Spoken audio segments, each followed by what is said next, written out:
just by introduction, my name is Rob Catalano. Thank you for being here at today's WorkTango webinar series.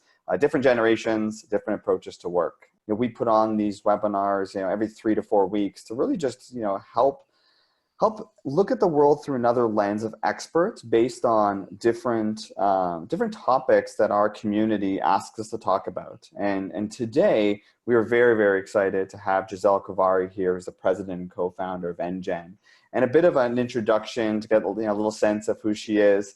And I've known her for a number of years as well, so it's nice to kind of see you. Usually it's in person, but in video, yes, it's nice as well. But friends when we get together, usually. Yeah, exactly.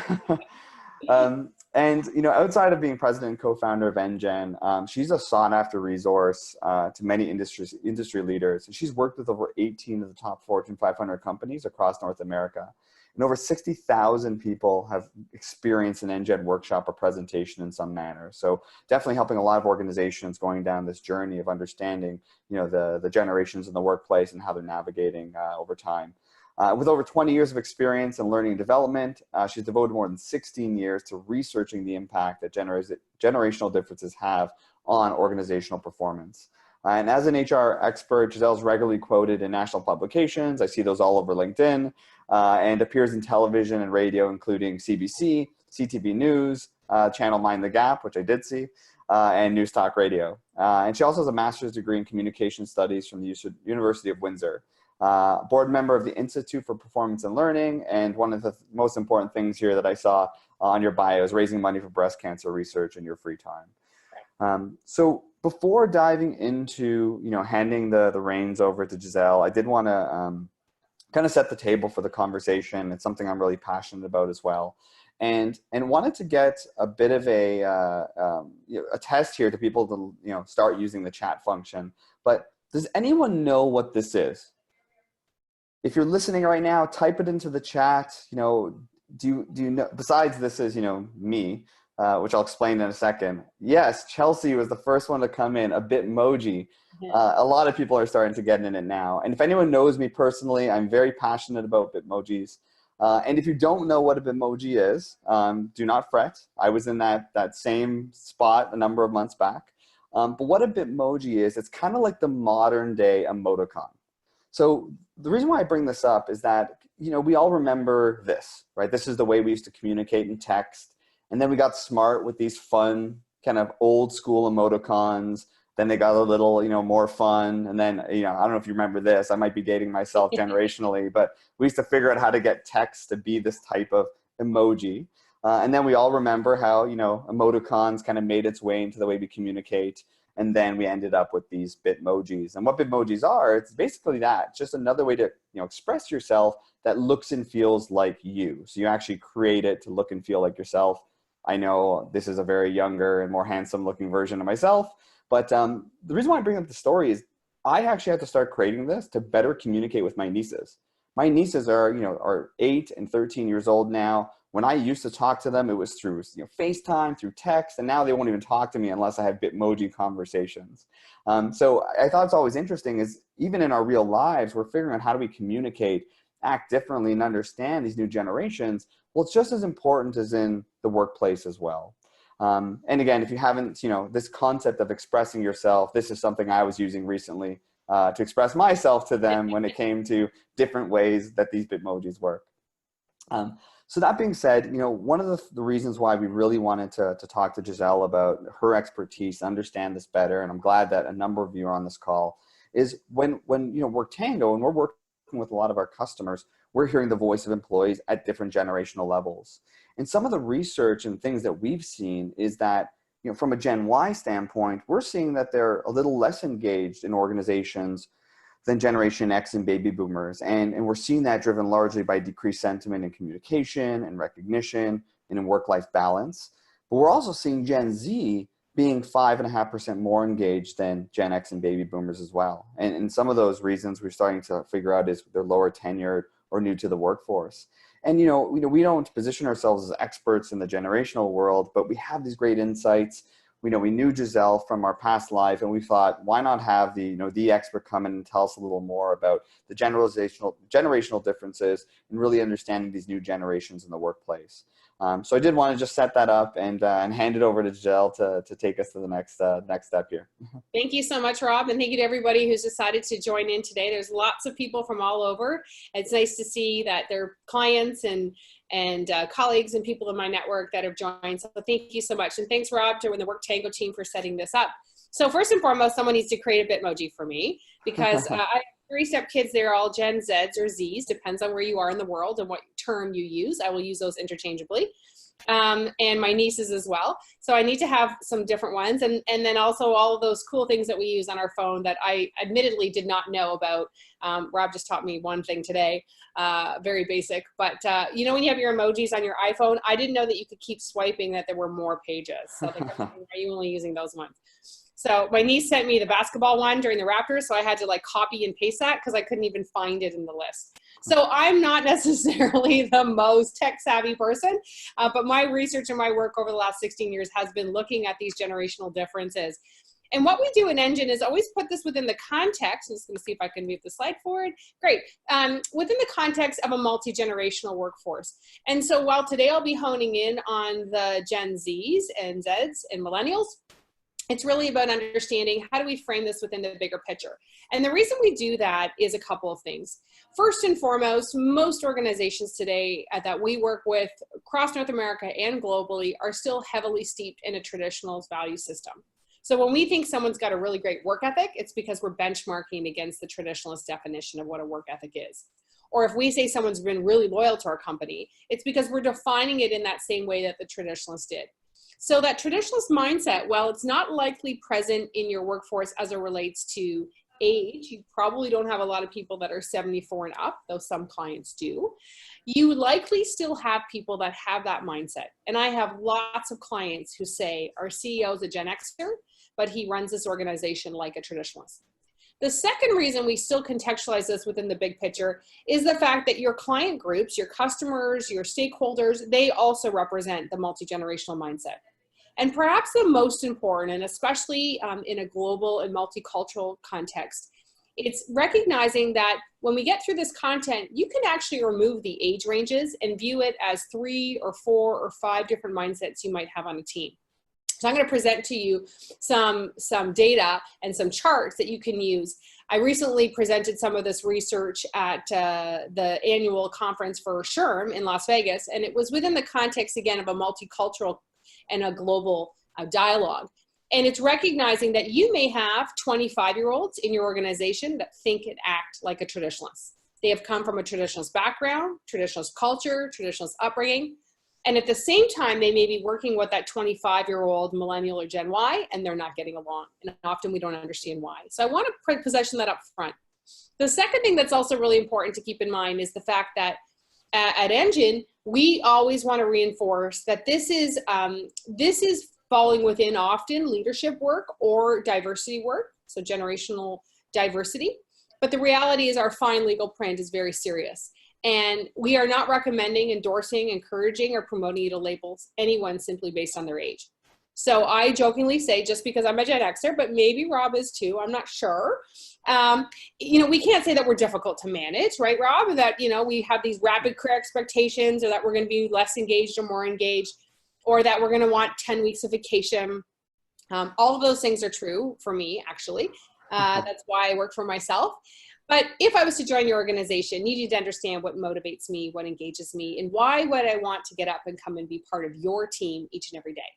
So please don't label based on age alone. Use this as one lens to which to understand your workforce at a macro level. It will never replace the need to understand somebody at the micro level, the individual, the personality.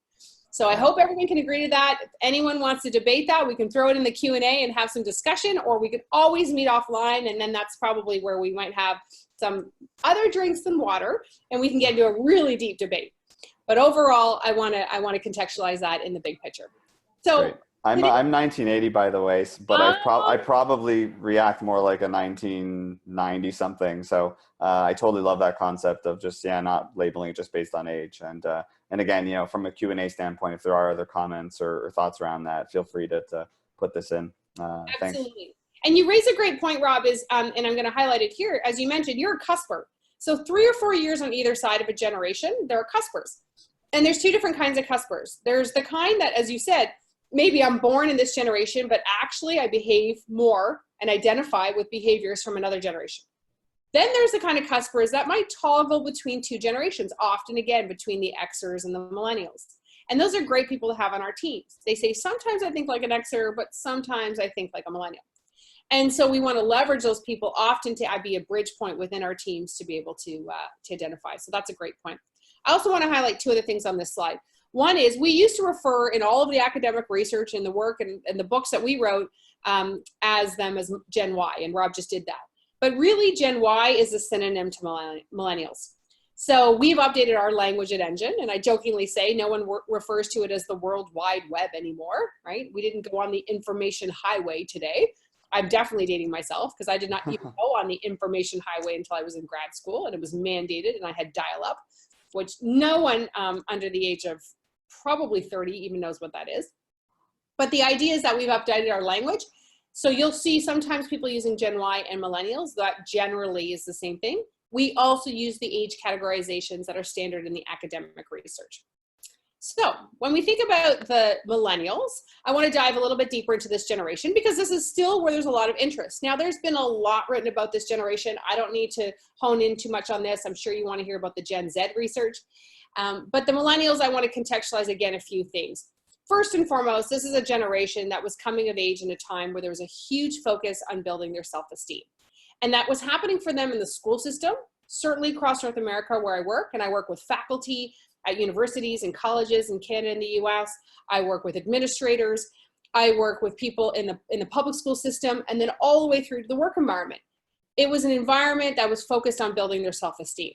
That's not a bad thing, but what happened is when millennials started entering into the work world, there was a big aha moment, both for them and for their managers, to recognize that this generation was coming in with an expectation that they were going to be able to contribute, have meaningful work, be engaged, do fun stuff on day one.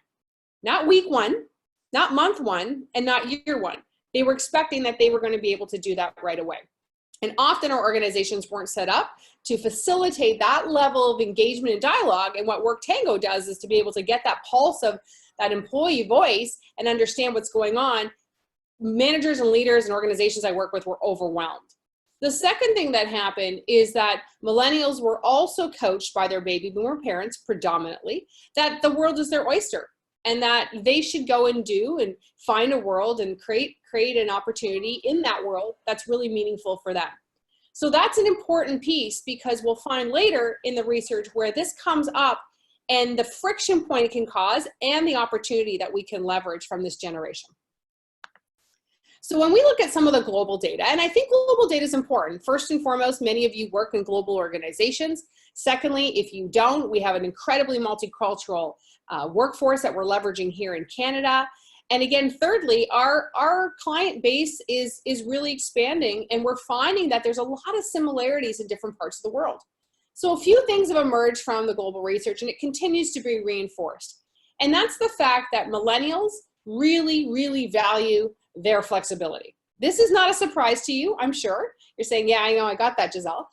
But the reality is what do they do and how do they show up at work that requires a different action from us as leaders or as managers or as HR professionals or L&D or faculty or administrators? What it requires is that we recognize there's going to be much more of a harmonization for them between their work life and their personal life, and that they are willing to sacrifice something significant to get that. And that sacrifice is pay. They, in fact, will work for less for an organization that allows them to have that level of flexibility and fluidity.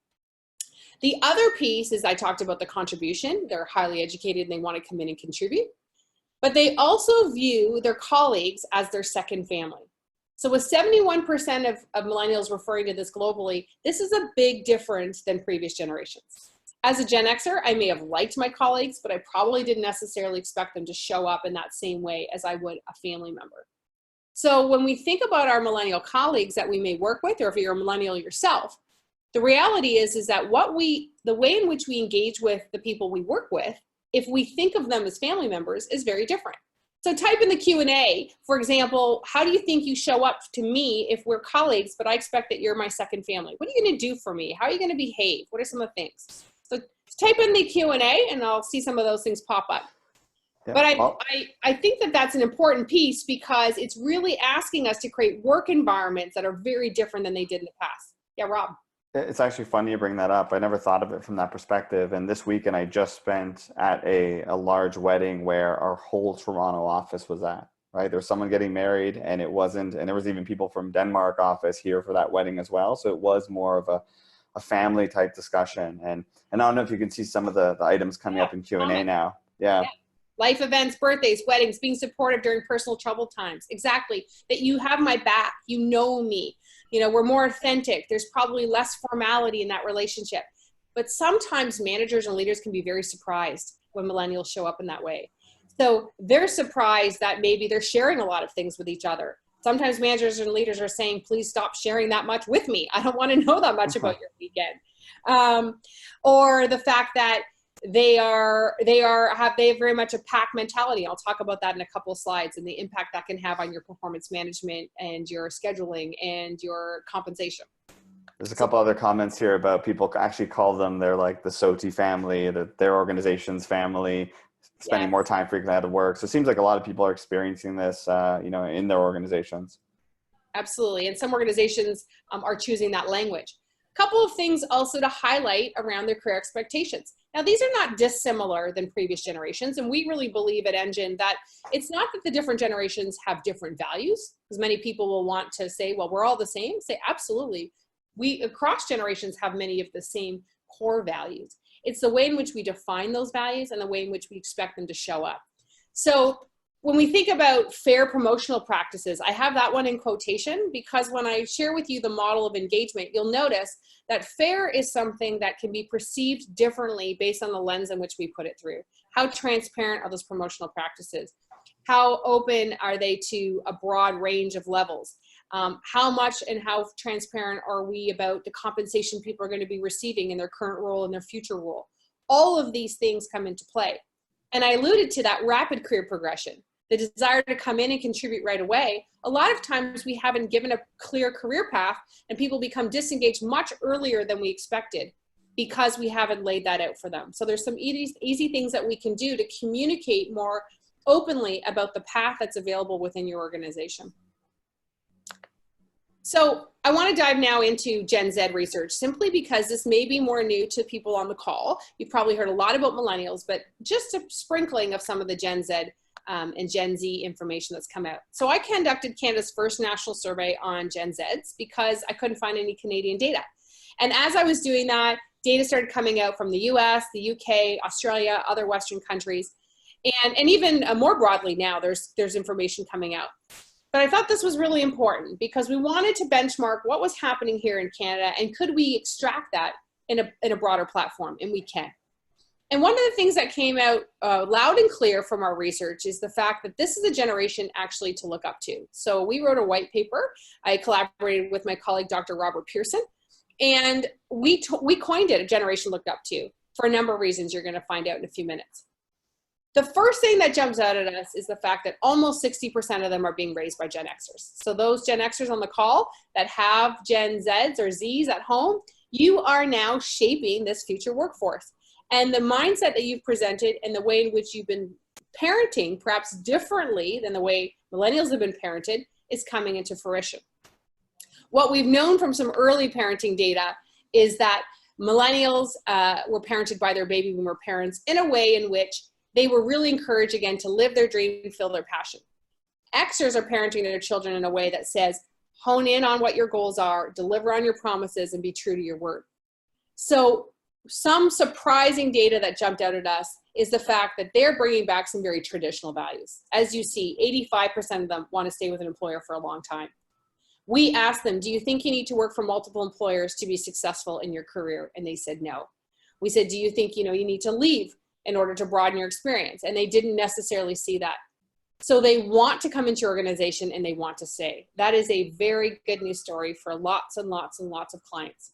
Whether you are in the public sector, private sector, not-for-profit, a generation that wants to hang their hat with you and build their career there. Quick question. I mean, and the question was, do they want to stay for a long time? Any insights in terms of the why, or you might be getting to that in terms of, and maybe it is what their belief system is or value system is at home, but I'd be interested to see if there's any whys to those questions. And I'm going to share with you some, and then there's probably lots that we still don't know. This was a quantitative study nationally. I hired Environics to deploy it, and I did not do focus groups across the country. Would have loved to have done that. I couldn't have funded. If anyone's on the call wants to help partner to pay for that, I'm happy let's fund this. Yeah, let's fund this. GoFundMe page maybe is what I should have done. But I do have some insights, I think, and in discussions and dialogue. First and foremost, those 59% of Gen Xers that are raising the millennials, raising the Gen Zs, I think in contrast to what they've seen with the millennials that have been part of this gig economy, that have gone through a lot of attrition, that maybe got into work and didn't find engagement, or they weren't able to keep their work, they've learned that lesson by watching that. And their parents have said, look, I've worked for one employer. I've maybe been at a bank for 15 years, but I've had 6 or 7 different careers while I was there. So lots of Xers, in fact, have also had long tenure, but they've moved around in the organization laterally or made different moves and had different opportunities. So you see security, and you also see relationship with authority, the idea that they have to do what their boss tells them to do. I surveyed as young as 14-year-olds, so obviously I had to use language that 14-year-olds could understand. A couple of other things here. What are their top 3 priorities? And so while they're bringing a realism to the work environment, they're not going to martyr themselves. And almost 75% said, right, we YOLO, we only live once. So we're not going to completely post everything to the future and just work for you and be loyal until the end, unless I'm getting things that I want from this relationship. Now, we all want to enjoy life. We all want to have great work. We all want to become better people. So it's really picking apart, what does that mean to your Gen Zs? And how do you then support your leaders in showing up in a leadership style that will resonate with them, providing that meaningfulness for their work, and giving them the growth opportunities to develop themselves more broadly, not just in their current role, but broadly. Giselle, a question just came up that said, did all the Gen Z subjects have some form of work experience preceding the study? I think I saw an element that there was maybe 50% or so actually had a job. Yeah, so some of the 14-year-olds had not worked. Some of them may have part-time jobs, but in fact, and I'll just jump back because, I don't know if I can jump back. What you'll see, maybe Rob, you can move back. Yeah, we'll jump back. I think I saw one screen that said. What was surprising for us is that you'll see there, almost 25% of them were working full-time while they were going to school full-time. So initially the survey question had said, are you a student? Are you a stay-at-home parent? Are you employed full-time? And then we got the results. And I said to Environics, great. So how many people are working while they're going to school? Part-time or full-time? And they said, we're not sure. I said, go back and resurvey that. And that's the results we got. So that right away gave us also a tip off that perhaps that bank of mom and dad that the millennials have been accused of accessing all the time from their wealthy baby boomer parents, that the Gen Xers either said, we don't have that money, or we choose not to give it to you in that way. And you're going to have to earn some of the things that you want. Super interesting that this private public is pretty even. Yeah, that's amazing. Thank you, anonymous attendee, for that question. No name on that one. Okay, well, let's keep them coming. Questions. So if you don't mind, maybe I can jump ahead. Yeah. I think I can do that. So when we think about their career expectations, and by the way, in our research, we surveyed career expectations, sort of lifestyle, a little bit around technology, and then learning and development and post-secondary education. That's very specific for those that are in learning and development, or they are faculty, or they're administrators in college and university. So I won't have time today to get into that piece, but I have a whole piece around learning styles, learning preferences. But when we look at this, was a couple of other things that I think were really important. Diversity inclusion was at 76%. I was actually surprised it wasn't higher. So I often partner with CCDI, the Canadian Council for Diversity and Inclusion. And I chatted with them a little bit and I said, I'm curious, what's going on here? And I write about this in the white paper, and I've heard from clients as well. This generation doesn't even see the lines and forms of diversity that we do in older generations. It's just a given for them that there's going to be inclusion and that we're going to be diverse. And defining diversity is also incredibly broad for them.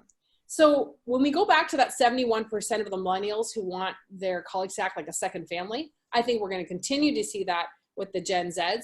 But in fact, what they're going to be saying is, I need to show up as my whole self, and that's going to be recognized, it's going to be celebrated, and it's going to be integrated into the work. So I jokingly say, if I was a marathon runner, which I'm not, and if I was a vegan, and yeah, maybe a mother to a fur baby, is that being considered, right? As who I am as part of that environment. So I think that we need to recognize that they rated that a little lower because for them, it is a baseline that we ought to be doing, we need to be doing, it's an expectation we be doing. But they want to live and work in diverse environments, as they said in our research, and they absolutely expect that the work environment will be inclusive.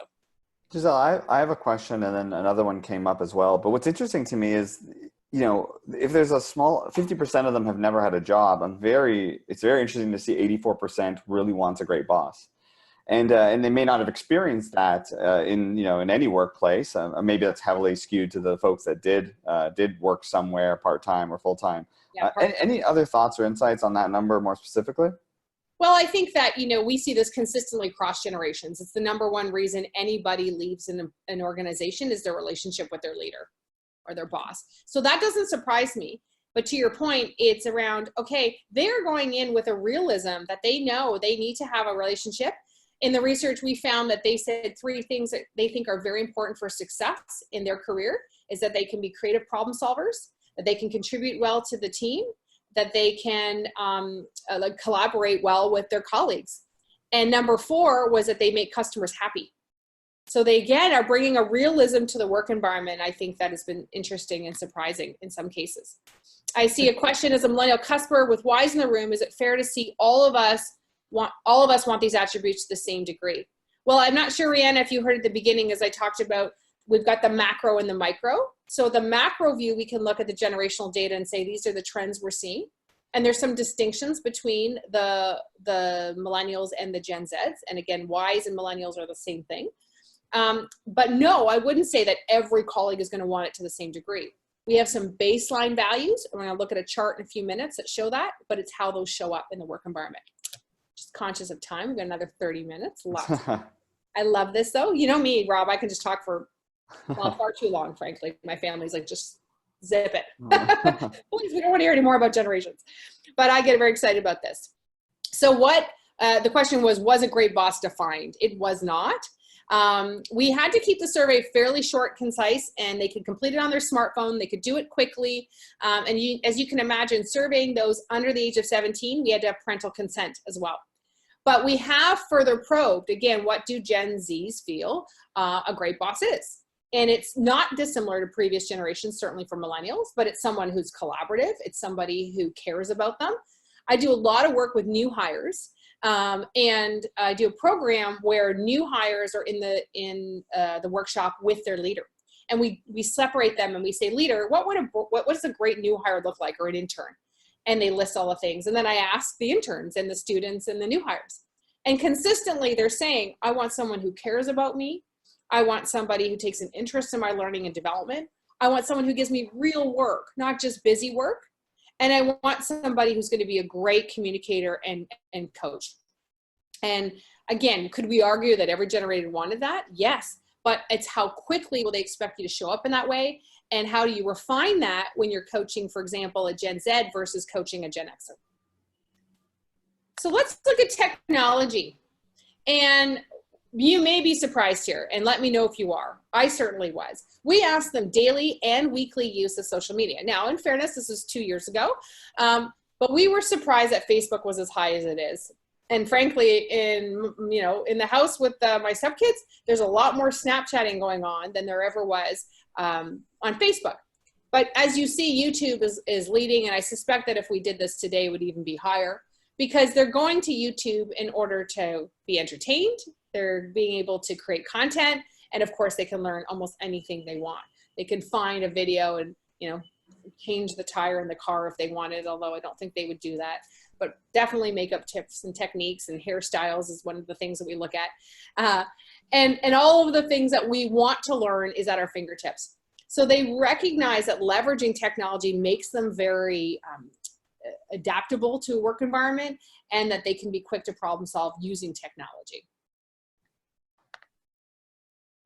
So what I want to do now is frame these within the behaviors, as I mentioned. So up front is a little bit around what we know about the millennials and the Gen Zs, but now let's think about this in the context of the behavioral model as I spoke about. So in the research and the work from our first book, we looked at 5 different organizational factors. I did not include learning styles in the book. It's very specific to the work that I do with faculty, facilitators, instructional designers, but we do obviously support those in that space. And I want to address 3 of them with you here. So as we mentioned, Rob, at the beginning, we can actually remove the age ranges as you see and view it as 3 or 4 or 5 different mindsets that you may come across in your work environment. For many of you, you may work in organizations who really have a traditionalist mindset. Again, the work culture may be traditionalist, your leaders may be traditionalist, but their age might be much younger. There's also the inverse. You may have very, very experienced colleagues. We don't like to refer to them as older, but experienced colleagues who have a millennial mindset. Different parts of your business. There will be a corporate culture, and then there'll be different team climates. So I won't go through all of what's on the chart, but what I want to highlight for you is just to recognize that all 5 generations are loyal, but where they place that loyalty is different. And for your millennials, that loyal to that colleague is their pack. They talk and they share everything with their pack. And they do that in your organization cross-functionally, not just in their department, not just with the small team they work with, everyone that they've built. They also, of course, as we know, share their information and their thoughts about you as an employer online. They may share their salary on Glassdoor. They may post on social media what they think about your products. They will encourage their friends and family to work there if they think it's a really cool place. And they will also discourage heavily if they don't think it's a cool place to work. So their viral marketing is very, very strong. I think what we're going to see with the Gen Zs is that they're loyal to that experience. So we heard that they want to stay, and that experience has to be a win-win. It has to be one that contributes to them early on. They're not going to martyr themselves to work for their organization, but they are going to look for an experience that contributes. So I see here a couple of questions coming in. Hi, Giselle. I've been listening to several colleagues who started in new jobs, and their companies are so caught off the fast spiral that they do not find the time for those new employees to learn the culture they're getting into. How do we encourage companies to improve their onboarding process, especially incorporating those millennials and Gen Zs? Great question, Inigo, and thank you so much for being on the call. I think there's a number of different ways. From an onboarding perspective, we have to set new interns, actually new to the organization. Doesn't even have to be early in career. Early in career, mid-career, or experienced people when they come into the organization to inculcate the organizational values. And you're right, people hit the ground running. We have to hire people and get them going, and we don't take the time to do that.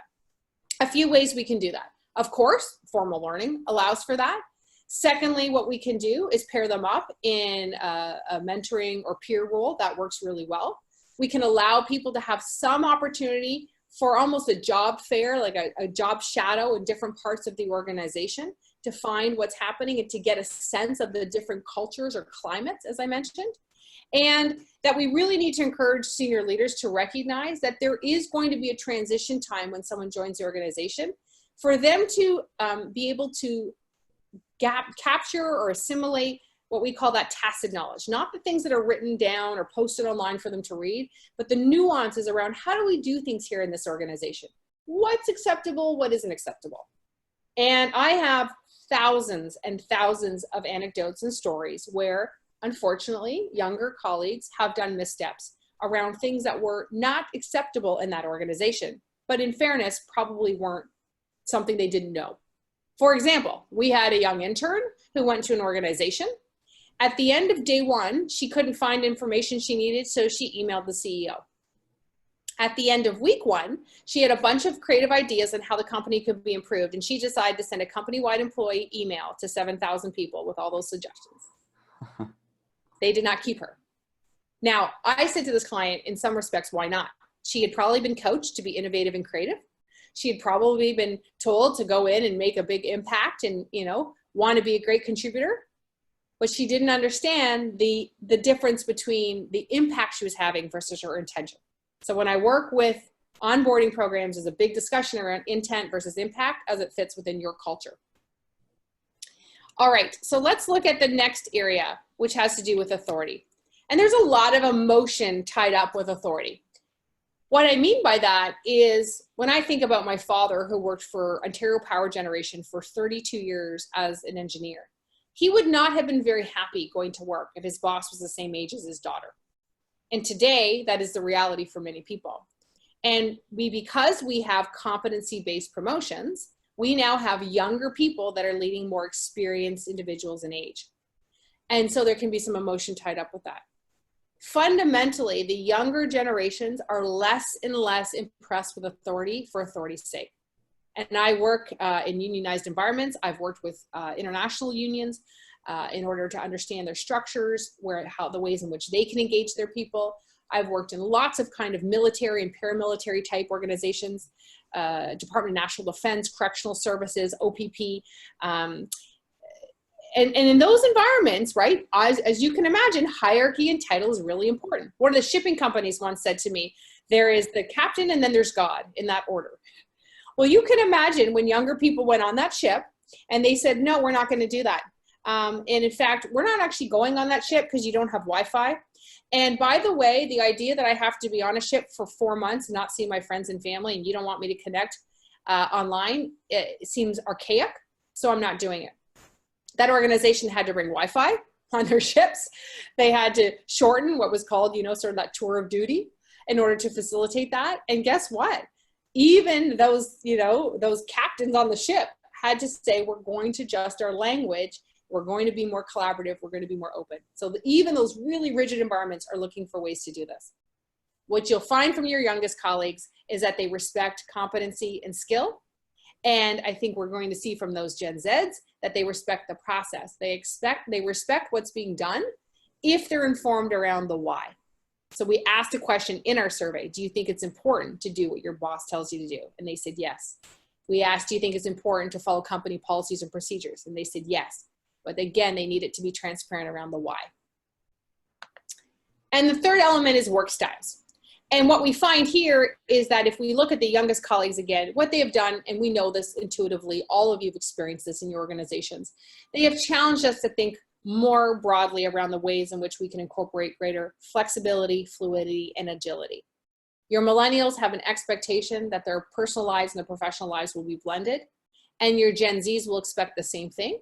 But in fact, what I think they're going to ask for is not necessarily the same level of integration that millennials brought, but they're going to say, let's be more agile, as in an elastic band is what I think of. We can expand and contract based on what the business needs are, or the time of year, or for quarter end. So if we have to be here and it's really, structured and you need me in the office, then that's great. But the times when you don't, relax about it. And can we expand and contract based on what works for the business and what works for me as the employee and for the leader and the team? I think that will be the uniqueness. The other point I want to highlight as a distinction between the millennials and the Gen Zs are the fact that we asked a question, and I'm curious what you think as the audience. We asked a question in our survey. If you were to get a good job, maybe not your dream job, but if you were to get a good job, would you feel lucky to get that job? Or do you think the employer would be lucky to hire you? What do you think the Gen Z said? Were they lucky to get the job, or was the company lucky to hire them? Type it into the Q&A. I'm just curious. And I won't answer that until I see some of your responses. So again, you see this also can impact their notions of change. So at one end of the spectrum, if it ain't broke, don't fix it. And we've all heard that in our organizations, and people say, no, you know what? We've evolved from there. I'm not really sure we have. All the way to the other end of the spectrum, where your youngest colleagues are saying change, like give me a break. Every single day, there's an update on your iPhone to one of the apps you have, guaranteed. There's not a day I don't open that something's not being updated. Giselle, there's six luckies here. Yeah, lucky to get the job. You are absolutely correct. Oh, hi, Nikki. It's Nikki Smith, somebody I know in my network. Nice to see familiar faces, or familiar names anyway. So yes, they felt lucky to get that job. That is one of the shifts that we saw between the millennials and the Gen Zs. Okay, we see a couple of things. Gen Xers that raise Gen Ys that act more like Zs. Happy to hear that Generation Age should be used as only one lens. Absolutely, Edith, for sure. And this will always be the case. I've been in this space for 16 years. I've been talking about generational differences. I'm very passionate about it, but this is not a hard and fast rule. This is a broad view. And then how do we marry that with what you know at the individual level? And in a global context, how do you marry that at a local level, country specific? What's fascinating though is each country now is starting to look at generational differences so we can compare and contrast. So quick question here, I'll take Ken. Giselle, how much of the Gen Z's reaction to the workplace and leadership styles is driven by the Great Recession? In other words, did economic uncertainty and job losses when they were young drive a desire for job security? Thanks. Ken, bang on. So as I mentioned, that 60% of Gen Xers that are raising the Gen Zs, absolutely. They were significantly impacted by the last recession. And I think that messaging has come down loud and clear to their children. And we certainly, you know, in our family have had conversations with nieces and other family members around, this is what happens when you lose your job, or you really have to cut costs, or, you know, we can't afford to do certain things. I think that's also why we saw that increase in Gen Z's working. So they were much younger when the recession hit. They watched the impact that had on their parents. And I think their parents have been very open and transparent in discussions with them around costs and finances and investments. So I do believe it is driving that security. And as I mentioned, watching the millennials in many cases not do as well as they thought when they came out in very positive economic times. They haven't necessarily been able to reap all the rewards that were promised to them. Great question. Yeah, great question. Thanks, Ken. So now let's look at how do we frame this within the context of engagement. And at Engine, we define engagement as a productive relationship between an organization and its employees. And we believe to get the biggest bang for your buck, you want to align that relationship to the generational expectations and behaviors you have represented in your organization or in your team. So for us, we really hone in the concept around human capital and being an investor of your human capital. So Thomas Davenport wrote a book on human capital, and he defined it as 5 things. We all possess these 5 things: knowledge, skills, ability, time, and effort. So when we think about our youngest colleagues that are coming into our organization as new recruits, new hires, new and early in career, whether they're coming from another organization, even mid-career, we're not sure about their knowledge, their skills, and ability. It may be unproven and untested. But what we can hone in on and which they can deliver for us is time and effort. So everybody's looking for a win-win. Everyone's looking for return on their investment. And it's really understanding how do we make sure that we can deliver on that return as quickly as possible. So for us at Engine, we believe there's 2 sides of the coin. There's the employee side of engagement and there's the organizational side. On the employee side, I won't go through it in detail. You've seen this before. It's the head. Are we rationally expending discretionary effort? It's the heart. Are we saying good things about the organization? And it's accepting accountability. If something goes wrong, am I going to finger point and place blame? It was Rob's fault. Or am I going to own it and say, you know what, I messed up? The way we drive employee engagement, we believe, is by having organizations both at the strategic level, at the operational level, and at the frontline level that are transparent, responsive, and partnering. So transparency is about being open and honest about your motives and intentions and being very forthcoming about those.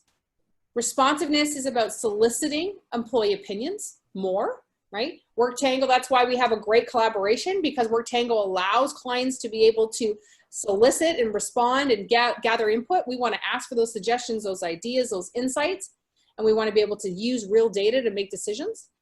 But when we're being responsive, we need to do 2 things. We need to follow up in a timely manner. If we've asked for people's opinion, don't ask for the data and then never show up or give a report or answer the question, what's being done about it. That's super disengaging. And the second is we can absolutely manage expectations. So as one CEO of an oil and gas company said to me once, Giselle, do I have to be nice to these young punks? I'll never forget that. And I said, well, first of all, let's not call them young punks. Second of all, there's nothing wrong with being nice, but fundamentally, no, you don't need to be nice if you don't want to. What you need to do is communicate what you can do and what you can't do. It is very reasonable for an executive team to say, we can do this for you, and this is what we can't do. If you want to bring your puppy to work, wear flip-flops, right? You know, work remotely from Costa Rica 6 months a year, maybe your organization doesn't allow for that. That's okay. We manage those expectations. But when we don't know what they are, we haven't asked, we don't have real data behind that, we're making assumptions. And the third element is partnering. And it's really about embracing that concept for all of your leaders, frankly, all your employees, is that we are all investors of our human capital here, and therefore we are looking for a win-win outcome. So quick question, do the different generations desire different levels of autonomy, anonymity in providing their feedback to leadership? Good question, Lisa.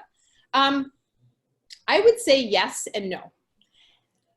Traditionalists were not providing feedback up to the organization. It was your boss asked you to jump and you answered how high. When I say that to younger people, they're like, jumping? What do you mean? Why would your boss ask you to jump? How high? Why would you say that? So traditionalists really were not providing feedback. And if they did, it was probably quite positive and they kept much of their negative feedback to themselves. Baby boomers might have done it only in a closed door context. It would have had to have been very anonymous. And there would have to have been a sort of a general mass, I think, of an opinion as opposed to being a singular person. Xers started to pull that curtain back. They're like, I'll give you your feedback. You asked for it. I'm going to tell you. Millennials blew that out of the water. When CEOs say to me, I can't believe people email me directly. I say, well, what did you say? They said, well, I have an open door policy. Email me anytime. Great, they will. We also, though, often say in our organizations, oh, we do have this open door policy. I put in quotations because most of us don't even work with doors anymore. We don't have offices. But we have this idea of an open door policy. And then I say, do you really have that? Because I've come to your building and I can't access the executive floor because I need a passcode. So we limit that. And your Gen Zs, in fact, in some ways, I think maybe a little more cautious about providing their feedback. But I think that they're going to be willing to do that within the context of a safe environment where they feel that that input is going to have an impact. If they feel it's just giving their opinion, then I think they're going to be pretty quick to say, look, I've already answered 1 million surveys before in my life. I'm not giving you a survey result unless you're going to do something with it.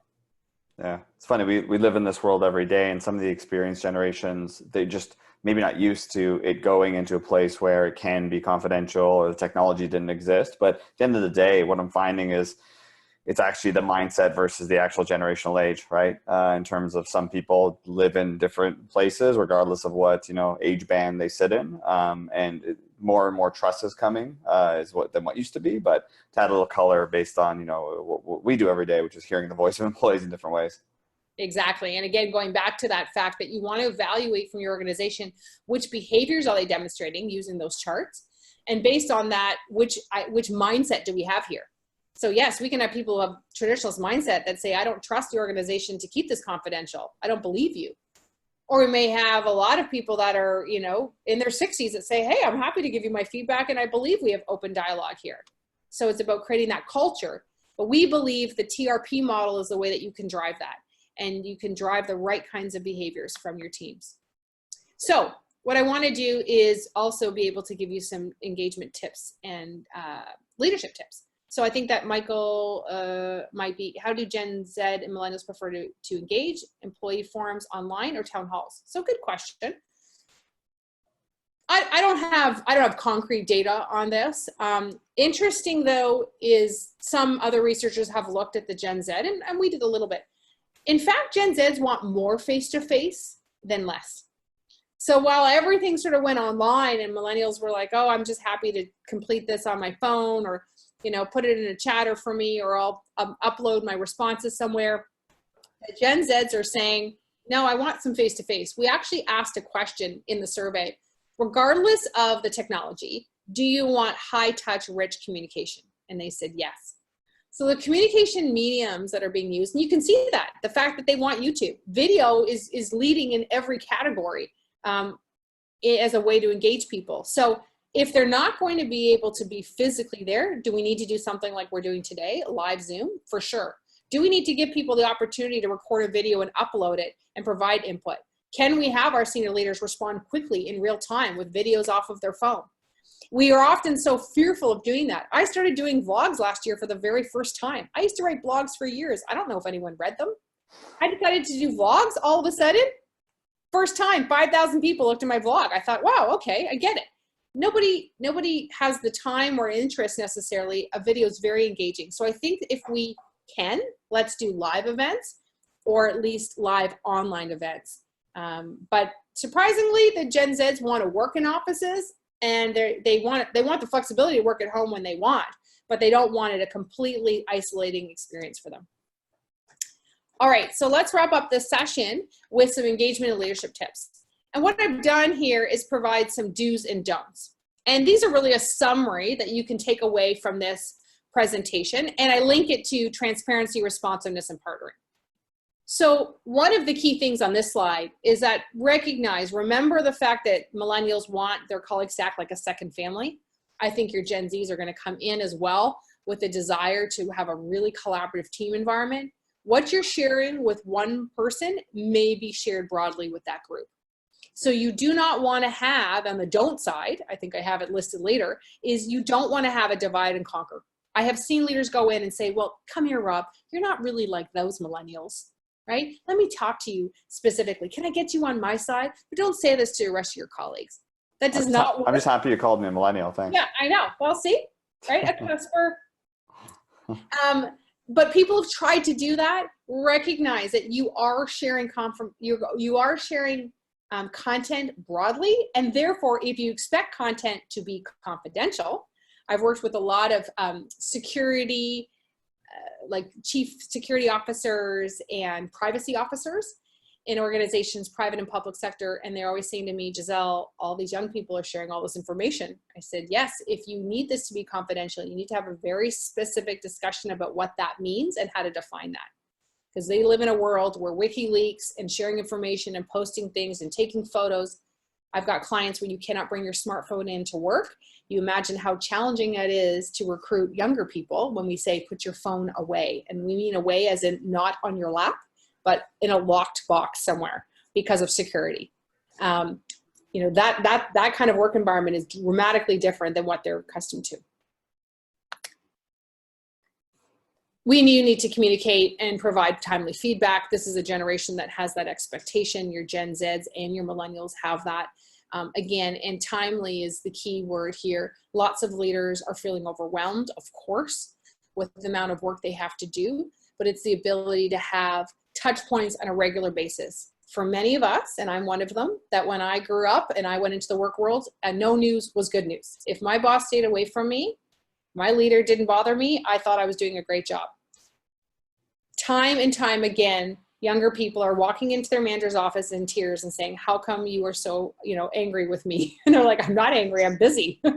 And they're saying, you don't ever respond to me. One young woman said to her manager in front of me, you never respond to my messages. I send them to you every day. I text you all the time.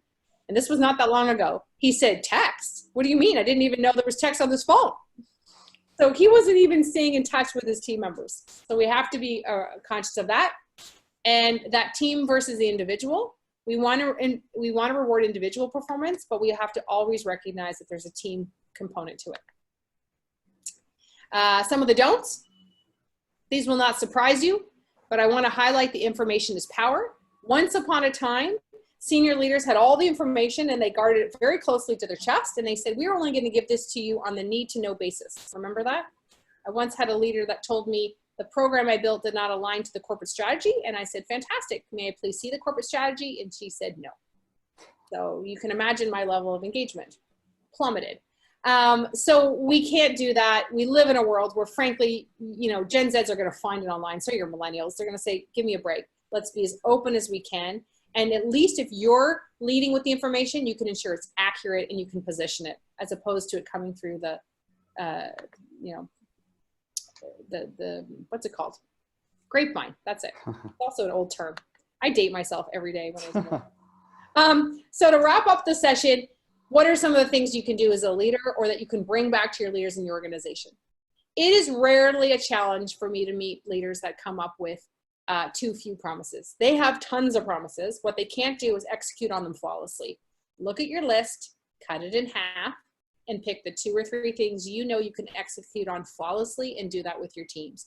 That will drive greater transparency, responsiveness, and partnering, and it will encourage that level of emotional connection, and rational involvement. When we do that, we know from the research, highly engaged employees have higher annual revenue growth of 1 to 2 percentage points above industry average, and cost of goods sold 1 to 2 percentage points below industry average. So they make more and spend less with engaged employees. That's what we're driving for. We want to collaborate with everyone on our team around their career goals. That may mean that they have to leave the organization. It may mean that we connect them with someone in our network on LinkedIn and say, hey, you know what? This is going to be a great person for you to meet. It may mean that we know that their career path is limited in the organization for a few years, but we're still going to invest in their growth and their development. And when I see organizations do that, not only are their exit interviews phenomenal, those young people, anyone, but especially your millennials and Gen Zs, they're going to tell their friends, they're going to encourage someone else amazing to apply there, and we're going to be able to have this marketplace that is in a sense really building skills in order to move to the next level. And we have to think about that broadly. We are not going to have people who stay with our organization forever, despite the fact that Gen Zs want to stay longer. I talked about the need to contextualize projects and tasks in the big picture from a transparency perspective. That is critical when you have younger people in your organization and where they may be earlier in their career and they don't have a sense of what they're doing and the impact that's having on clients or stakeholders or internal team members. Making that connection helps drive people's awareness of the impact and the value they bring, because younger people are eager and hungry to know how they're contributing, and we have to connect those points for them. It's not that they can't do it themselves, but often they don't have that bird's eye view to what's happening in the organization. And then we need to have faster, better, feedback loops. Rob and I talk about this a lot. I mean, obviously that's why, we can hear the voice of the employee faster. How do we make decisions? If you don't do that now, I just encourage you to make it more. You're probably already getting feedback, but are you doing it fast enough, and are you being able to be responsive enough? And finally, we need to recognize that our youngest colleagues, in many cases, are scary smart. They have learned things far earlier in their careers than we did. I'm constantly amazed at the creativity and the innovation, but the applicability that they have with their knowledge early on in their lives. And so we do want to do that reverse mentoring and pair them up. And we want to recognize that the old model of mentoring is dead, which used to be, come under my wing, let me shape you in the image of me. I don't think baby boomers liked it, but sometimes they did it. For Gen Xers, most of us rolled our eyes and said, I don't even want to be like you. My leader doesn't inspire me. That's not the kind of life I want to lead. And the millennials came in and they said, this is awesome. You should want to be a lot more like me. Let me tell you how. So we have this opportunity to pair up our most experienced colleagues, tap into their knowledge and expertise before they exit the work environment, and pair them up with a younger colleague that allows them to learn and grow together. We drive the engagement of the organization. We maximize the skill sets of those different generations in our teams, and it helps us manage any of the conflict points to have more high-performing, more engaged, and more collaborative environments. That's it for me. Awesome. Thank you so much. Thank you. My contact information is there if anyone wants to connect with me on LinkedIn, or you can email me, you can call me. I don't let you text me because I don't give you my personal cell phone number yet, but if you email me, you'll get it. So cool.